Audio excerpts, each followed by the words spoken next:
Sydney cricket मैदान से good news है और बैड न्यूज है। गुड न्यूज ये है कि पहली बार इस सीरीज में आपको 5 दिन का टेस्ट क्रिकेट देखने को मिलेगा और अभी भी आखिरी दिन से पहले तीनों नतीजे मुमकिन हैं।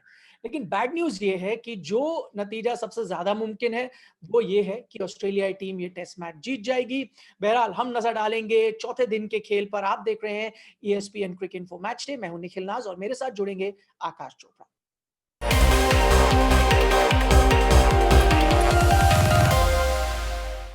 तो आकाश चोपड़ा मेरे साथ हैं। आकाश, कोई आपको आशा की किरण नजर आ रही है? क्योंकि अगर नजर आएगी तो सबसे पहले आपको ही, आप आकाश में हैं, हम जमीन पर। नहीं जी, देखिए बहुत दूर हूं तो मेरे को लग रहा है आकाश वैसे एक ही रहता है, बीच में वो आकाश में बाउंड्रीज नहीं होती, वो धरती पे बाउंड्रीज रेखाएं खींची जाती हैं। पर मुझे अभी नजर बहुत कम आ रहा है, थोड़ी धुंधली मेरी वो नजर हो गई है। और ऐसा लग रहा है कि ऑस्ट्रेलिया के पक्ष में सब कुछ जा रहा है। पर वही कहते हैं, देखिए मिरेकल्स होते हैं, अब यहाँ चमत्कार की आप उम्मीद कर सकते हैं। अगर यहाँ से आप मैच बचा कर निकल गए, या फिर एक बहुत मतलब फेंट चांस है कि शायद आप यहाँ से मैच जीत गए, तो अगर किसी भी तरीके से देखेंगे तो भारतीय टीम की क्रिकेट के टेस्ट क्रिकेट के इतिहास में एक बहुत मेमोरेबल टेस्ट मैच होगा। Let's put it that way. अगर ये जो सिर्फ ऑस्ट्रेलिया जीत के अलावा जो बाकी दोनों रिजल्ट्स अगर वो आ जाते हैं, तो फिर इस टीम को हम सबको ना सलाम ठोकना पड़ेगा। आखिरी बार जब ऐसा हुआ था तो ना मैं पैदा हुआ था ना आकाश हुए थे। वेस्ट इंडीज में हुआ था, सुनील गावस्कर साहब ने ढेर सारे रन बनाए थे। ये आपको दर्शाता है कि कितना मुश्किल है इस लक्ष्य का पीछा कर पाना जब 400 से ज्यादा रन हो जाते हैं। बहरहाल पहले पॉइंट का हम नजर डाल रहे हैं आकाश, वो है सेठ रोहित ने गंवाया अपना विकेट। और अगर आप उनकी पहली पारी भी देखें ना, बहुत अच्छा नजर आ रहे थे। उस टाइम हमें लगा थोड़े अनलकी रहे, उस तरह से आउट हो गए। यहां पर तो आप नहीं कह सकते अनलकी रहे। तो शॉट क्या जायज था पहली बात तो? देखिए, अब ये वही वाली तलवार है जो कभी आप काटने के लिए इस्तेमाल करते हैं, तो फिर जब काटते हैं तो बड़ी वाहवाही होती है, तालियां बजती हैं, बहुत मजा आता है कि रोहित से बढ़िया पुल वर्ल्ड क्रिकेट में कोई नहीं मारता है। पर जब आउट होते हैं तो फिर आलोचना होती है। अब समस्या यह है कि ये टेस्ट क्रिकेट है, और टेस्ट क्रिकेट के अंदर बाउंसर्स लगातार लगाए जाएंगे, बड़े मैदान है, बड़े मैदानों पर पीछे फील्डर रखे जाएंगे, टॉप क्वालिटी बॉलिंग यूनिट के आप सामने है। तो फिर जब पलट के देखेंगे रोहित शर्मा, तो यही कहेंगे कि गलती हो गई। और गलती इस वजह से हो गई निखिल, क्योंकि जितनी ये व्हाइट बॉल क्रिकेट खेले हैं ना, ये कभी पुल को या हुक को नीचे की तरफ नहीं मारते, ये हमेशा गेंद को ऊपर की तरफ मारते हैं, और इस वजह से छक्के बड़े मारते हैं, और बड़े बड़े मैदानों पर भी मार देते हैं। इस मैच में भी एक छक्का उन्होंने मारा, खूबसूरत मारा वो कैमरन ग्रीन की शॉर्ट बॉल को। लेकिन अगर टेस्ट क्रिकेट में बतौर ओपनर लगातार बहुत सारे रन बनाने हैं भारत के बाहर, तो फिर एक वो डिफेंसिव गेम को थोड़ा सा और उसको फाइन ट्यून करना पड़ेगा कि या तो मैं इन गेंदों को बिल्कुल वो कहते हैं राइड द बाउंस करके खेल जाऊंगा, या फिर बीच में से एक आधी बॉल को डक कर जाऊंगा, छोड़ूंगा। क्योंकि अगर आप हर बार शॉट लगाएंगे ना, तो फिर कहीं ना कहीं तो आप पकड़े जाएंगे। इट्स ऑलमोस्ट इम्पॉसिबल कि आप हर पारी में आके वही शॉट शॉट बॉल को, you take on the shot ball हर बार, और you live to tell the tale. ऐसा होता नहीं है। इस बार शायद सवाल इसलिए भी खड़े हो रहे हैं क्योंकि जिस स्थिति में मैच है, क्योंकि भारतीय टीम इस वक्त मैच बचाने की कोशिश कर रही है। अगला पॉइंट हमारा आकाश ये है कि क्या कमिंस एंड कंपनी से बचाया जा सकता है ये मैच? इसका जवाब तो आपने कार्यक्रम के शुरुआत में दे दिया था। मैं इसमें खासतौर पर पिच के अनइवन बाउंस के बारे में बात करूंगा, क्योंकि ये हमें दूसरे दिन से ही देखने को मिल गया था।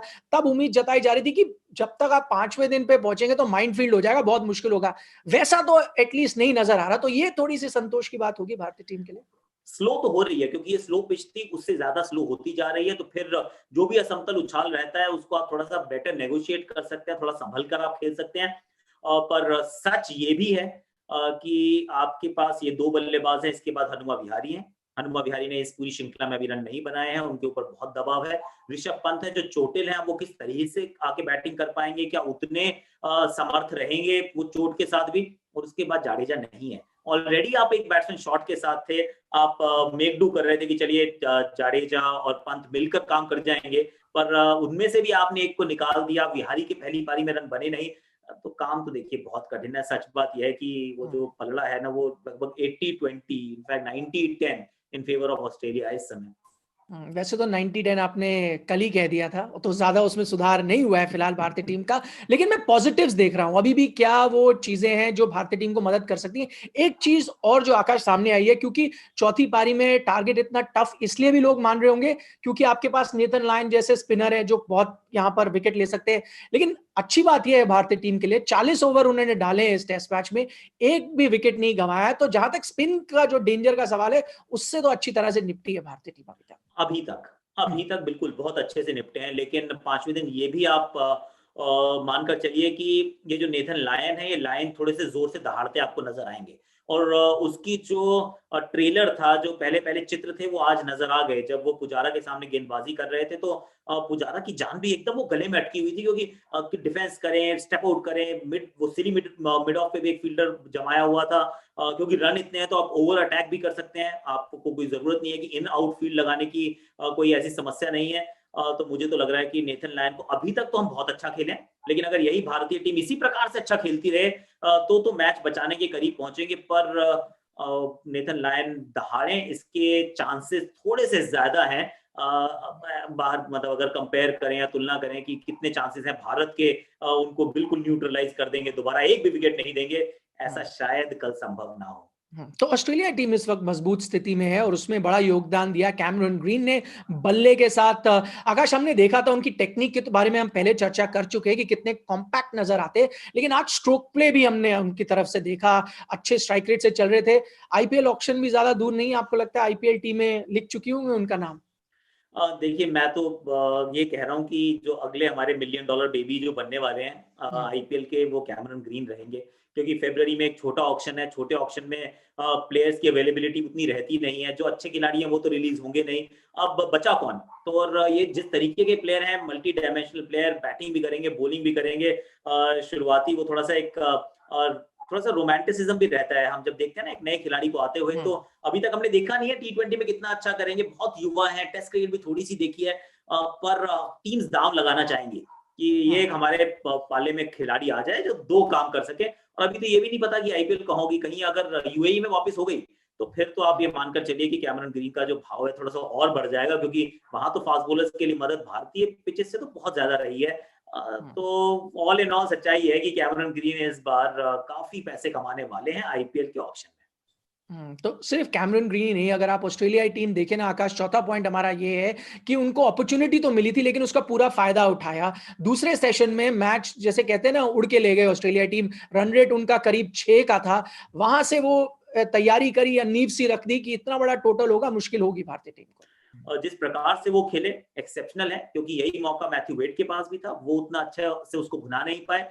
उनके बाद में बैटिंग करने हैं कैमरन ग्रीन, थोड़ा भाग्य का साथ भी रहा, कैचेज हम बहुत छोड़ रहे हैं, तो वहां पर एक समस्या जरूर है। पर बैटिंग इन्होंने बहुत कमाल की। और ऑस्ट्रेलिया ने अभी तक इस टेस्ट मैच को सिर्फ एक वो था जो 108-10 रन पे 8 विकेट आउट हुए थे, उसके अलावा एक भी गलत कदम नहीं रखा है। पूरी तरह से मैच को ना धीरे धीरे इंच बाय इंच, वो कहते हैं अपनी अपने खेमे में ना वो खींचे जा रहे हैं। वो रस्साकशी का गेम रहता है ना, खींचते रहते हैं, तो बिल्कुल वो आखिरी पड़ाव पर है कि एक और पुश किया तो पूरी टीम को इस तरफ ले आएंगे। तो ऑस्ट्रेलिया ने तो ज्यादा गलत कदम नहीं यहां पर रखे, भारतीय टीम के लिए हम ये नहीं कह सकते। कई गलत कदम थे, जिनमें से एक था कैच छोड़ना। हम क्योंकि चौथे दिन के तीसरे दिन के बाद आकाश चर्चा कर रहे थे कि क्या वापसी हो सकती है, तो सभी का मानना था जल्दी आप विकेट चटकाएं, मौका भी मिला। दिन की दूसरी गेंद में आप कैच ड्रॉप करते हैं लाबुशेन का। अब ये कुछ ज्यादा हो रहा है क्योंकि 10 कैचेस हो चुके हैं 3 मुकाबलों में आकाश। आपको तो पहला वो ओडीआई भी याद होगा, वहां से कैच छोड़ना शुरू किया था भारतीय टीम ने। और मुश्किल से 1-2 ही मुकाबले हुए हैं बीच में, शायद एक टी20 था जहां नहीं छोड़ा, एक टेस्ट मैच था मेलबर्न का जहां नहीं छोड़ा, पर उसके अलावा तो बहुत कैचेस छोड़े हैं। तो अब आप उस स्थिति में आ चुके हैं कि जहां आप थोड़ा सा इसको सीरियसली लें कि ये क्यों हो रहा है, क्या इसमें कुछ टेक्निकल प्रॉब्लम है, क्या क्वांटिटी ज्यादा हो रही है प्रैक्टिस की लेकिन क्वालिटी उतनी नहीं हो रही है, या फिर या प्लेयर्स जो है बहुत अपटाइट हो जाते हैं जब कैच उनकी तरफ आता है, कि वो जो हाथ की उंगलियों पे लगने की जगह वो जाके सीधा वो थोड़ा सा वो कहते हैं वो बिल्कुल हील ऑफ द हैंड्स पे जाके बॉल लग जाता है। और या फिर कोई फिटनेस का इशू है कि भाई आपका कंसंट्रेशन ड्रॉप हो जाता है, क्योंकि उसकी वजह से भी कैच छूटते हैं। पर ये एड्रेस तो करना पड़ेगा। अब वो कैसे करेंगे, I am sure team management is equally serious about it, क्योंकि हर एक खिलाड़ी जानता है कि देखिए अगर आप कैचेस नहीं पकड़ेंगे तो बॉलर्स का काम ना आप और कठिन कर देंगे। अच्छे खिलाड़ी का कैच छोड़ोगे तो फिर तो वो आप मैच भी छोड़ोगे और पछताओगे भी बहुत। तो अफसोस की बात आकाश, ये एक तो आप कैच छोड़ रहे हैं, दूसरा ये कि जो खिलाड़ी कैच पकड़ रहा है उसे क्रेडिट ही नहीं मिल रहा है। उसका नाम है वृद्धिमान साहा, वो सब्स्टिट्यूट फील्डर है, तो उन्हें क्रेडिट नहीं मिल सकता है इसके लिए। बहरहाल आखिरी सवाल मैं आपसे पूछना चाहूंगा, और किसने क्या कहा हमें पता नहीं, सवाल मेरा ये है कि ये चीज तीसरे दिन के खेल के बारे में भी भारतीय टीम ने कंप्लेन करी। तो आज जब ये हुआ सिराज के लिए, थोड़ा रिएक्शन टाइम की मैं बात कर रहा हूं, इतना समय लगा, आधे टाइम तो अंपायर ही थे, सिक्योरिटी के आने में 10-15 मिनट लगे। थोड़ा वहां की अथॉरिटीज को थोड़ा इसको लेकर पहले से तैयारी करनी चाहिए थी, कुछ सिक्योरिटी हो सकती थी, खासतौर पर बाउंड्री लाइन में, वो सब नहीं दिखा। तो एक तरह से लगता है कि जो होस्ट कंट्री है वो इस चीज को इतनी सीरियसली नहीं ले रहा। अगर तो उसी एरिया में पिछले दिन हुआ और वहीं पे तीसरे दिन हो रहा है, वहीं पे चौथे दिन हो रहा है, तो of course you have to be proactive.